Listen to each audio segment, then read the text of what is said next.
தளபதி தொண்டர்களே எல்லாத்துக்குமே வணக்கம். நம்ம பவுடர் அக்கா, ஐயோ புரோட்டோகால் அக்கா, அடடா என்னடா பேர் இது, நம்ம மேயர் பிரியா அக்கா அவங்க இப்போ தேவையில்லாத ஒரு விஷயம் பண்ணி அவங்களுடைய மேயர் பதவியை வந்து புடுகிற அளவுக்கு அவங்கள தூக்கி உள்ள போடுற அளவுக்கு வந்து ஒரு சம்பவம் பண்ணி இப்போ மாட்டிக்கிற அளவுக்கு தான் இருந்துட்டு இருக்காங்க. ஃபர்ஸ்ட் ஆஃப் ஆல் இவங்க என்ன செஞ்சிருக்காங்க, அதுக்கு இவங்களுக்கு என்ன தண்டனை கொடுக்க போறாங்க, இவங்களோட கதி என்ன ஆக போகுதுன்றது வந்து நான் A to Z இந்த வீடியோ முழுக்க சொல்றேன். வீடியோ வந்து கடைசி வரைக்கும் பாருங்க.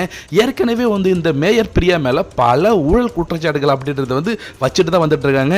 சென்னையில் அந்த வெள்ளத்துக்காக வந்து மத்திய அரசு 4000 கோடி கொடுத்துருந்துச்சுங்களா, அதுல 4000 கோடி எங்கன்னு கேட்டா பம்பு செட்டு வச்சோம் அப்படின்னு வந்து இவங்க பேசியிருந்தாங்க. அதை பத்தியே நிறைய பேர் இவங்க மேல வந்து ஊழல் குற்றச்சாட்டு வச்சிருக்காங்க. இவங்களுடைய ஒரு பெரிய ஊழல் குற்றச்சாட்டு என்னன்னா பாத்ரூம் ஊழல் குற்றச்சாட்டு. இதுல நிறைய இவங்க வந்து பணம் வாங்கி ஏமாத்திட்டாங்க, அதுல நிறைய ஊழல் பண்ணிருக்காங்க, மக்களுக்கு வந்து நல்லது பண்ணவே கிடையாது, பாத்ரூமே கட்டல அப்படின்னு வந்து இவங்க மேல வந்து ஒரு பெரிய ஊழல் புகார் இருந்துட்டு இருக்கு. இவங்க சென்னை மேயரா தான் இருந்துட்டு இருக்காங்க.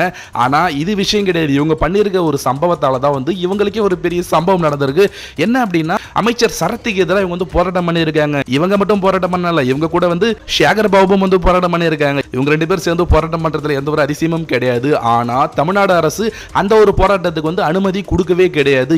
இவங்க அரசு அனுமதியும் மீறி இவங்க வந்து போராட்டம் பண்ணியிருக்காங்க. சென்னை மேயரா இருந்துட்டே வந்து இவங்க போராட்டம் பண்ணது ஒரு மிகப்பெரிய தண்டனைக்குரிய குற்றம் அப்படின்ற மாதிரி தான் வந்து சொல்லிட்டு இருக்காங்க. இவங்க மேல வந்து வழக்கு பதிவுமே வந்து பதிஞ்சிருக்காங்க. இந்த ஒரு வழக்குல நீதிமன்றத்தில் இவங்களுக்கு வந்து தண்டனை கொடுத்தாங்கன்னா கண்டிப்பா தமிழ்நாடு அரசு வந்து இவங்களோட பதவியை வந்து நீக்கம் பண்ணலாம் அப்படின்றத வந்து சட்டமா இருந்துட்டு இருக்கு. அது மட்டும் கிடையாது, ஒரு பொறுப்புல இருக்கவங்க இது போல வந்து அரசுக்கு எதிரான சில விஷயங்கள் வந்து பண்ணும்போது அவங்க மேல நடவடிக்கை எடுக்கலாம்ன்றது வந்து சட்டமாவும் இருந்துட்டு இருக்கு.